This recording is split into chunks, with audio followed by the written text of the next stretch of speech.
শুভ সকাল।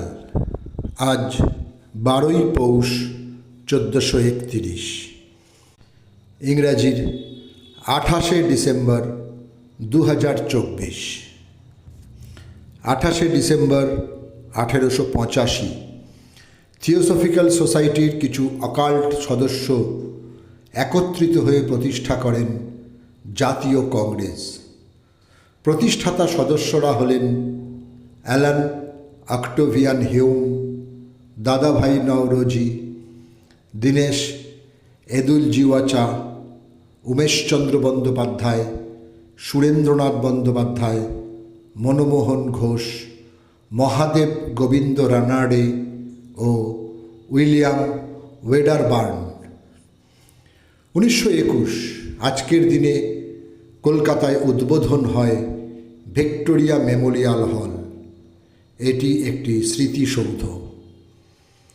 1984 28শে ডিসেম্বর সুনীল গাভাস্কার তাঁর টেস্ট জীবনের 30তম সেঞ্চুরি করেন।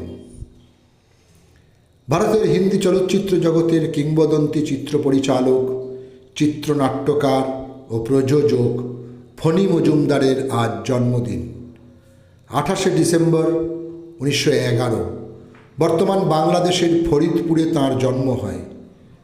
তাঁর চলচ্চিত্রগুলি হল street singer, Kapalkundala, doctor, Bangla এবং হিন্দি, আরতি প্রভৃতি।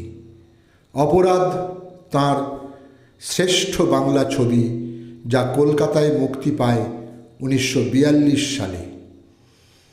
বাংলা ঔপন্যাসিক ও গল্পকার রমাপদ চৌধুরী 28শে ডিসেম্বর 1922 মেদিনীপুর জেলার খড়গপুরে জন্মগ্রহণ করেন। 1988-তে তাঁর বাড়ি থেকে পালিয়ে উপন্যাসের জন্য তিনি সাহিত্য একাডেমি পুরস্কার লাভ করেন। তাঁর বিখ্যাত উপন্যাসগুলি হল দ্বীপের নাম টিয়ারং, পিকনিক, বনপলাশির পদাবলী, যে যেখানে দাঁড়িয়ে, খারিজ, বীজ, অভিমন্যু আহ্লাদি ইত্যাদি ইত্যাদি। রতন নেভাল টাটা বা রতন টাটা ছিলেন একজন ভারতীয় শিল্পপতি ও সমাজসেবী। অকৃতদার এই মানুষটি বম্বেতে জন্মগ্রহণ করেন 28শে ডিসেম্বর 1937। 2000-এ পদ্মভূষণ, 2006-এ মহারাষ্ট্রভূষণ, 2008-এ পদ্মবিভূষণ, 2014-তে honorary knight grand cross of the order of the British Empire, 2021-এ আসাম বৈভব ও 2023-এ অর্ডার অফ অস্ট্রেলিয়া পুরস্কার অর্জন করেন। 28শে ডিসেম্বর 1954 কলকাতায় জন্মগ্রহণ করেন ভারতীয় বাঙালি থিয়েটার অভিনেতা, পরিচালক ও নাটককার রমাপ্রসাদ বণিক। মঞ্চে তাঁর প্রথম অভিনয় হেনরিক ইবসেনের ডলসাউসের রূপান্তর পুতুল খেলা নাটকে। বহুরূপীতে এই অভিনয় হয়, যার নির্দেশক ছিলেন সন্মার্গের ঋত্বিক শম্ভু মিত্র। তাঁর পরিচালিত নাটকগুলি হল রানী কাহিনী, ইচ্ছে গাড়ি, ত্রাতা, অন্তর্বাহির, কবিকথা, পটলবাবু ফিল্ম স্টার ইত্যাদি ইত্যাদি। জলাতঙ্ক রোগের টিকা আবিষ্কারের পরে ফ্রান্স সরকার পাস্তুর ইনস্টিটিউট স্থাপন করেন। এই ইনস্টিটিউটের পরিচালক থাকাকালীন 1895 সালে 72 বছর বয়সে লুই পাস্তুর শেষ নিঃশ্বাস ত্যাগ করেন। তিনিই প্রথম আবিষ্কার করেন যে অণুজীব অ্যালকোহল জাতীয় পানীয়ের পচনের জন্য দায়ী। রবীন মজুমদার ছিলেন একজন ভারতীয় গায়ক, চলচ্চিত্র ও নাট্য অভিনেতা।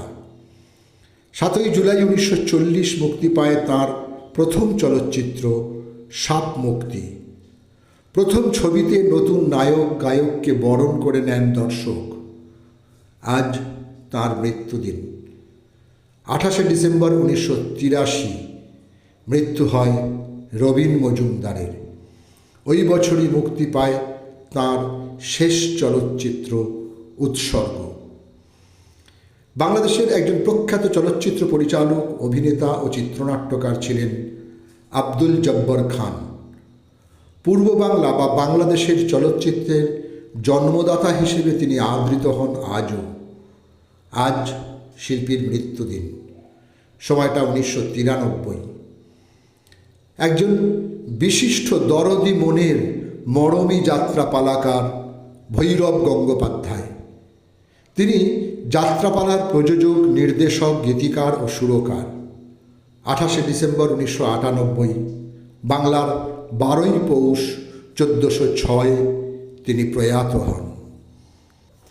28শে ডিসেম্বর 2013 দুবাইতে হৃদরোগে আক্রান্ত হয়ে শেষ নিঃশ্বাস ত্যাগ করেন ভারতীয় অভিনেতা, জনহিতৈষী ও টেলিভিশনের উপস্থাপক ফারুক শেখ। তিনি সত্যজিৎ রায়, মুজফ্ফর আলী, ঋষিকেশ মুখার্জি, অয়ন মুখার্জি ও কেতন মেহতার মতন পরিচালকদের সঙ্গে সুনামের সঙ্গে অভিনয় করেন। তাঁর অভিনীত সিনেমাগুলি হল শতরঞ্জ কে খিলাড়ি, চশমে বুদ্দুর, উমরাও জান, বাজার, সাথ সাথ ইত্যাদি। সকলকেই আমার আনত প্রণাম।